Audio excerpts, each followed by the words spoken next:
What up, y'all? We are here for our midweek alchemy message where we are taking a deeper look into the process this week and what the work has been looking like. So from the Wild Unknown Alchemy deck, we've got Vinegar, we have Neptune, and we have Mystical Sister.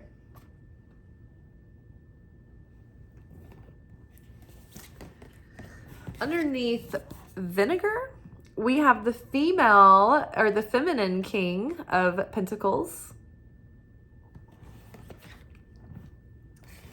Under Neptune, we have the king of swords. And under Mystical Sister, we have king of cups.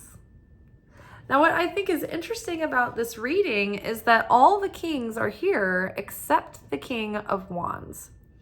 And so I think that the main ingredient that is missing from the picture right now that is preventing major progress, growth, expansion is the lack of determination and fierce willpower and fire and grit and passion.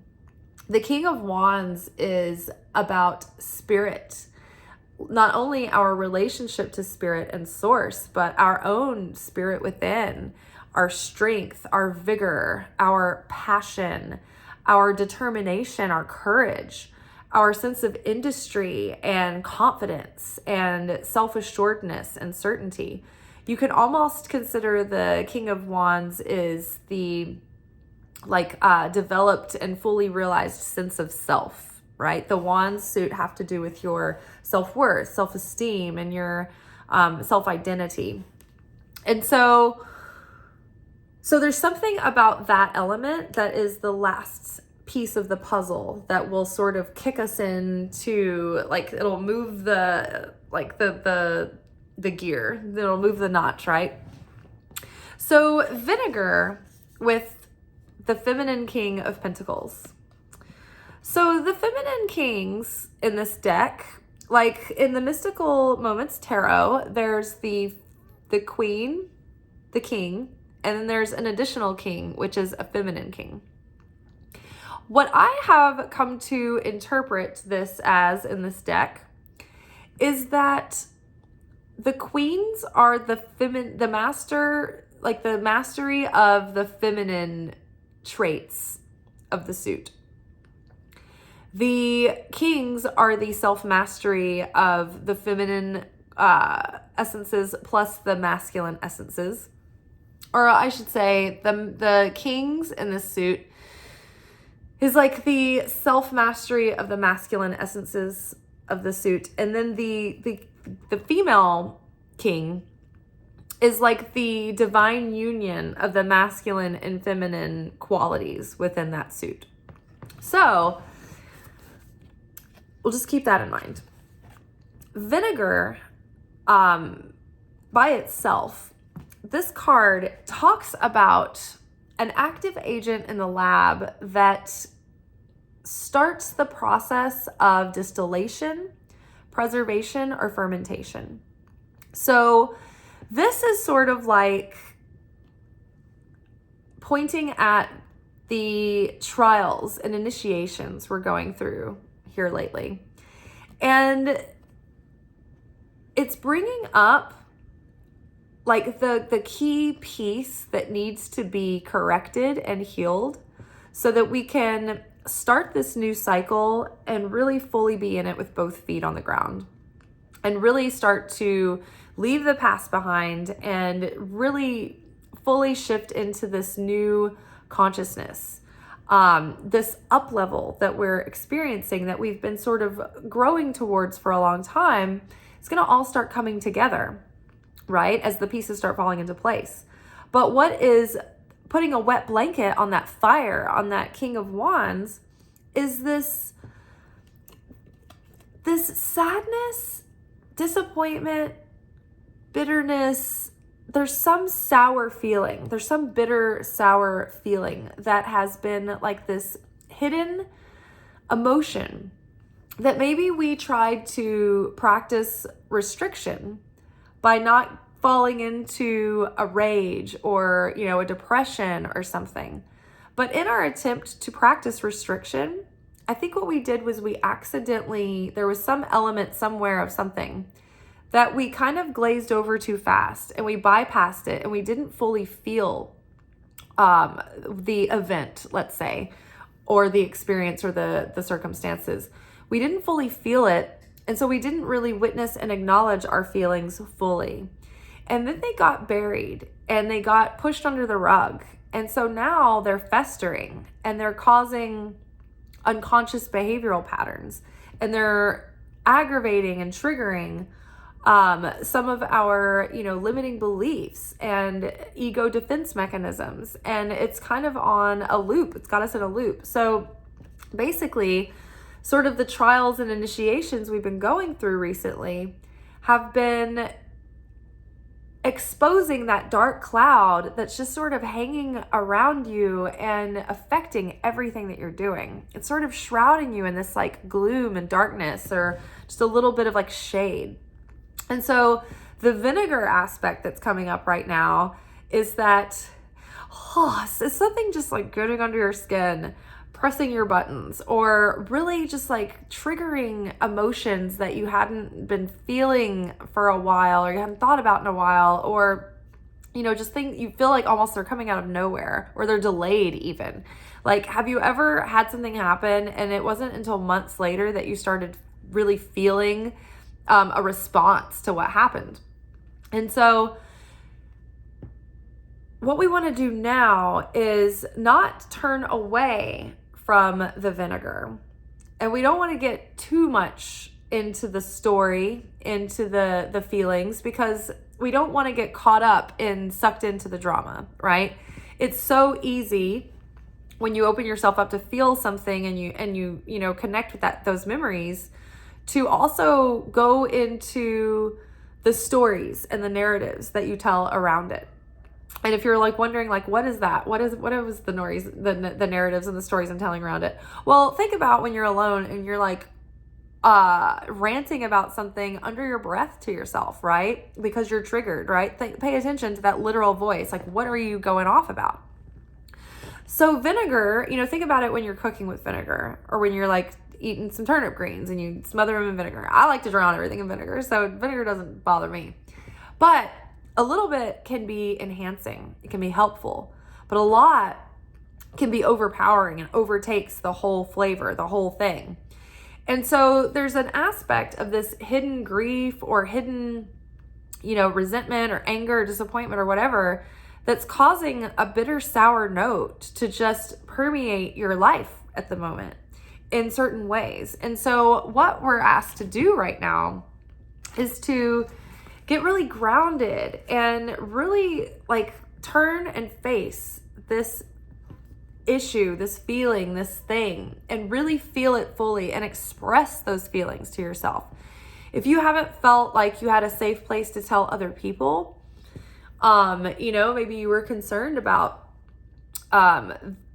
gossip, the energetic effects and repercussions of gossip on the gossiper. Maybe you've been trying to hold it in and not, do any damage by talking about it, but maybe it's like festering so badly that you need to. So find a person that is trustworthy, right? This Mystical Sister here is at the end of the reading, and that there's this presence around where there are trustworthy people to bear witness to the suffering, but it's like you need to pick the right person who will understand really and fully see what you have been experiencing without trying to fix it, without trying to, give you advice or change your feelings, just witness with you and for you. I found it helpful too to say out loud to myself how I feel about things and acknowledge myself in that way. And that does a lot. And so I think that, the feminine king of Pentacles, it's like, this is the king of Pentacles is sort of like the king that encompasses all of the other kings. It's like the King of Kings. Well, then you got the feminine aspect of the King of Pentacles, and so that's like the most elevated you can get. And so basically how I'm interpreting these cards coming together is that on the other side of whatever this vinegar is trying to show us for correction, it's like, this is going to help us master the game right now. This will help us self-mastery. It will be the key piece in the puzzle for us.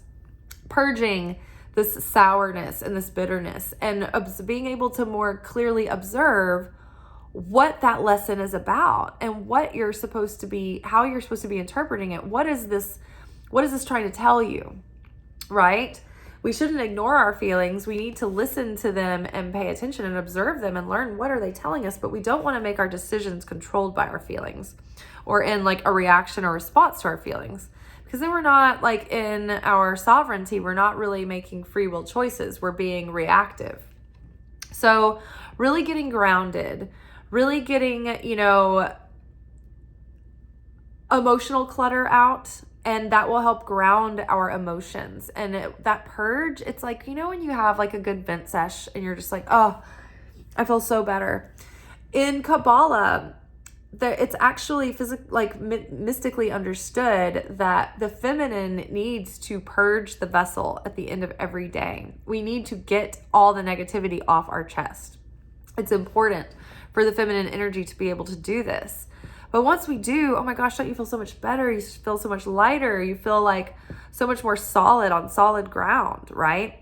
And so this vinegar, these feelings, these like pent up emotions, they're putting you in a precarious position to where you could, snap or blow up or like, have a meltdown or, do something that you'll regret later.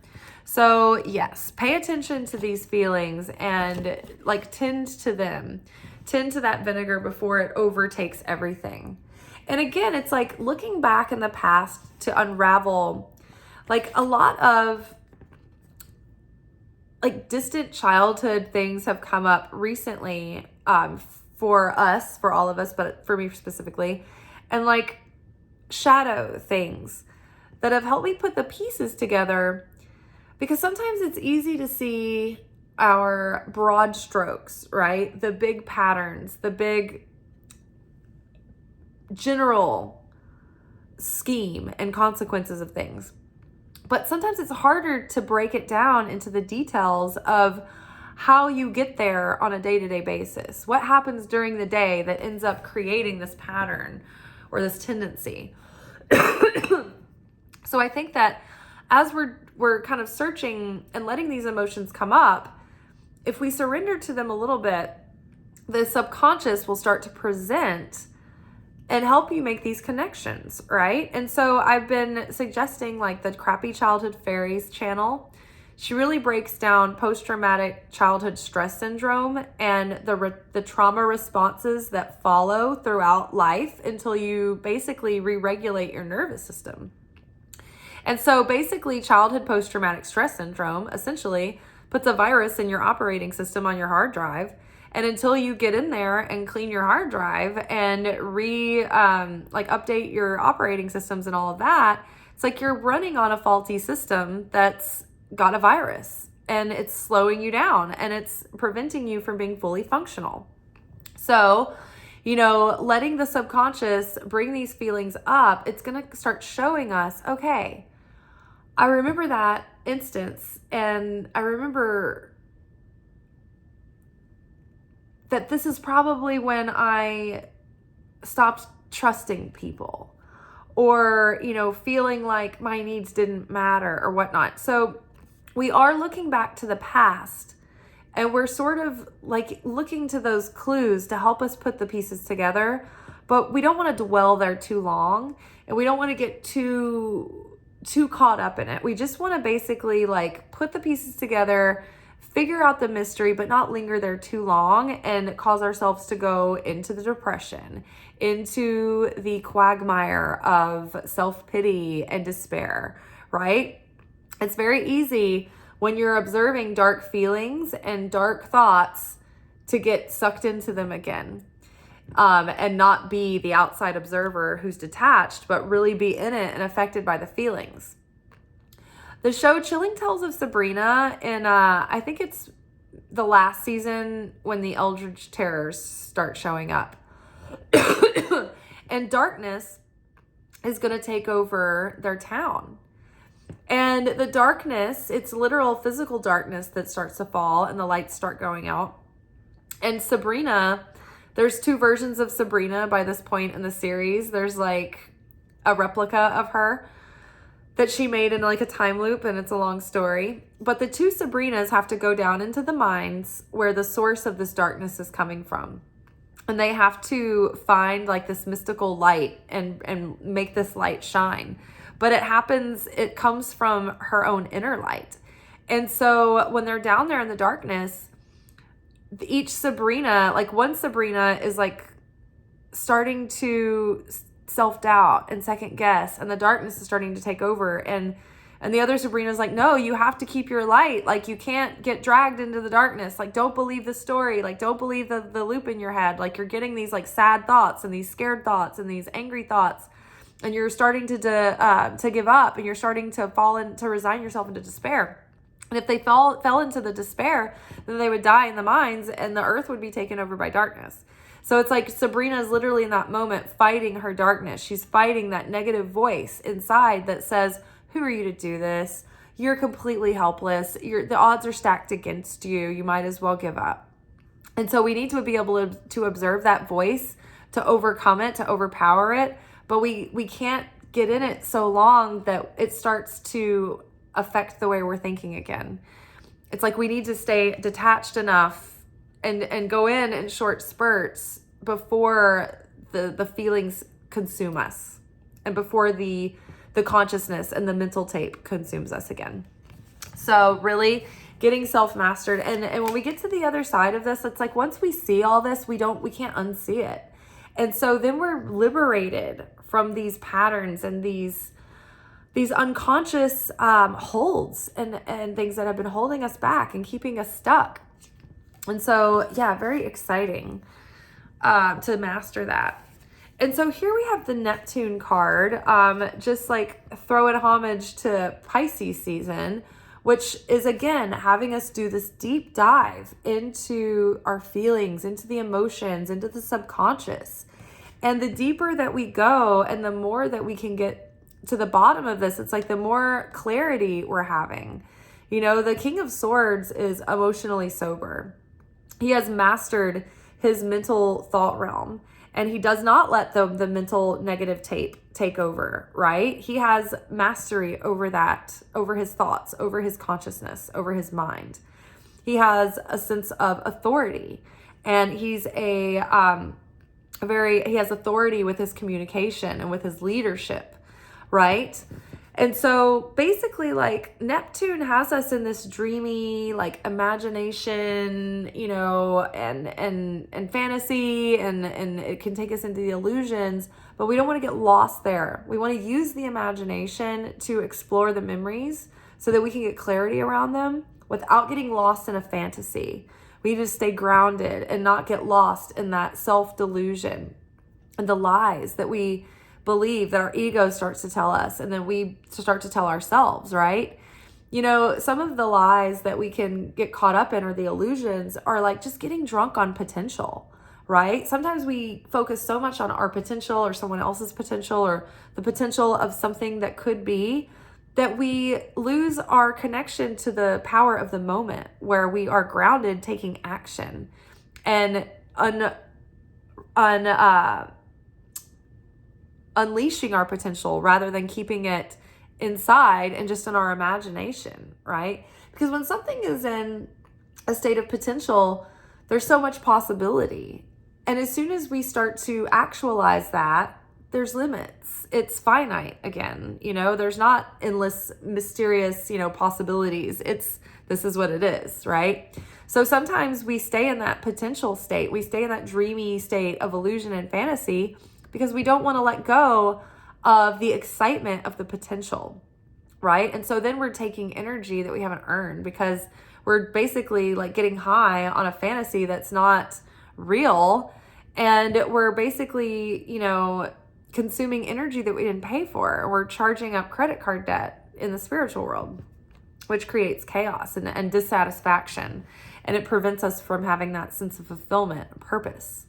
So yeah, doing the deep diving with Pisces, but also not getting caught up in delusion and lies that we tell ourselves, or seeing through maybe lies that other people have told us over time. And we're seeing the truth about it now. And the truth is coming out. The truth is setting us free.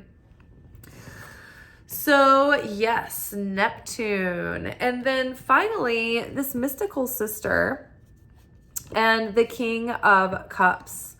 So, whilst all these characters they reflect on aspects of us and our own personal growth, I do feel that there is an element too of an outside influence that's going to be around us. And like through this challenge, through this initiation, we may need to find a couple of trusted friends that we can turn to for emotional support and encouragement, right? You'll know who those people are who really care about you. The King of Cups isn't big and showy about their feelings, and they're not real, affectionate, but they're solid and they're dependable and they're trustworthy. And so the mystical sister is that person that sees you and witnesses you and understands you and gives you compassion without trying to change you or fix you or talk you out of the way you feel or try to cheer you up. It's like they just witness, what you're going through with you. And that's so cathartic and that's so healing. So be mindful of and be very discerning and choosy who you turn to for these things. But there is a sense of coming through this, as the King of Cups relates to us, it's like coming through this clarity. We're getting grounded. We're getting our shit together. We're getting our kingdom in order. We're solving these literal issues that are adding, to the patterns. We're getting clarity. We're getting emotional sobriety. And we're getting really grounded and strong in our depths. It's like there's so much going on under the surface here. Everything's calm up top, but there's so much depth. And there's the sea beast down there, right? And it's like, is it going to consume you? Is it going to swallow you whole, right? And so, going through these feelings and processing them, it's going to give us so much more emotional strength and depth. But there is almost this sort of ominousness there where we're afraid we're going to be totally consumed, if we really lend ourselves to this work. And that's why it's good to have a friend that you can trust who can help you maintain perspective, who can help you stay grounded as you're kind of working through this material. And keep you from giving up on yourself and keep you from resigning yourself, because if you're dealing with this all on your own, your ego is going to be beating you up and you're going to be, confused about the voice within who is your higher self versus the ego that can be really in disguise and really tricky sometimes. And this is a very intense and precise test and initiation that we are going through. So it would be nice to talk to someone who has depth, who has a good heart, who has understanding, and who has wisdom. And maybe let them reflect on the situation with you, because maybe you just need another set of eyes on the situation. Maybe you need another set of ears. Maybe you just need an open heart that you can share the situation with, that can help you get some of these emotions out. Sometimes it's not enough to just deal with it on our own. Sometimes we need someone to hear us. We need to be witnessed by another person who can, hold space for that. I mean, have you ever just shared a look with someone and they look at you with this look of empathy and sympathy, and you don't even have to say anything? It's just they give you this look they know what you're going through and they feel you, and you're just oh. There's this girl at work that I work with. Well, she's a woman. We're women. But she can like give you this look and you're just like, oh, like when when she gives you that look, you're like, I know that she sees me and that she understands what I'm feeling. And it feels like, oh, my sister, my girl. But that's the feeling of this card right now. It's like there are people around you. If you feel like you're all alone and you're in the pit with like Daniel in the lion's den, or you're just surrounded by snakes in the grass, there are solid people around you. They may be hard to identify, but they are there. But you know, it's like, and it might even be someone who you didn't expect to be so understanding, right? Sometimes the King of Cups can come off a little bit stoic, but they're just not that showy with their feelings. They've gone through enough to be a little bit more reserved and wise about who they share their innermost thoughts with. But there's more going on there than meets the eye. And the King of Cups is, despite appearances, a very devoted and heartfelt person in the situation.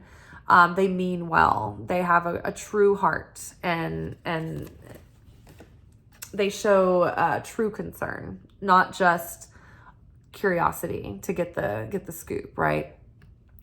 So you guys, I just feel like overall, this moment can feel very intense, or maybe it has been feeling very intense, and maybe you're finally getting to the other side of it. But the vinegar aspect, the thing that's just like the sour note hanging over everything right now, it's really there to help us to make something so clear and so unavoidable and so like, what is that? Oh my God. Oh, you know, so we can see it and identify it, and it can't hide any longer, lingering under the surface, affecting everything. We don't want to take this into the next cycle. We want to purify and purge and be cleansed, right? I mean, I feel like, look at this, the energy of when you see all these kings together here. It just feels so clean, so serene, so solid, you know, stable and secure. But there's something about these cards that feel light. They feel spacious to me. And I think that's good. I think that the energy is opening up on the other side of this. And I think that this test, when we get through it, if we can do it gracefully and we can get to the other side having grown some and having self-sacrificed some of the ego, if we can transmute some of that anger and that disappointment and that fear and that lack and that sadness, then I think that we're going to have a real surge of productivity and fertility within our creations, and our attempts and the effort that we put out is going to have more results. If you feel like you've been stifled and it's like you feel like you've been putting in all the work and all the effort, but it's not showing any fruit, it's because we're in this creation phase 3 right now. And when TBM talks about it, to be magnetic, they call it the magic dark. And basically it's a moment where you're like, I've been doing all the work, I've been doing everything, and it's like all of a sudden there's crickets, and you feel like nothing's coming through anymore. You feel like your manifestations have dried up. You're like, why is everything so quiet? You're like, is anything coming through? And that's when you're in this dark period where the universe is testing your self-worth and your desire and your trust. Are you going to hold out for what you really dream for that vision of love that we talked about at the beginning of the week? Or are you going to give up? Are you going to throw in the towel? Are you going to, lose hope and lose faith? So, creation phase 3 is a test to see like, hey, in the midst of looking like it's never going to work out, are you going to give up? Or is this thing so full of purpose for you that it doesn't matter if it works or not, if it works out or not, it doesn't matter. The results don't matter, but it's that you show up and do it that matters. And that is what gets us through the initiation to creation phase 4, which is the fulfillment of the manifestation. And not only in creation phase 4 does the manifestation come through, but it's also very fulfilling too, because we worked so hard and waited so long and we invested so much that we can truly value that thing. And we're wise enough and experienced enough and discerning enough and skilled enough to be able to not only achieve this thing, but maintain and sustain it as well. Because sometimes we can get our manifestation, but it's precarious.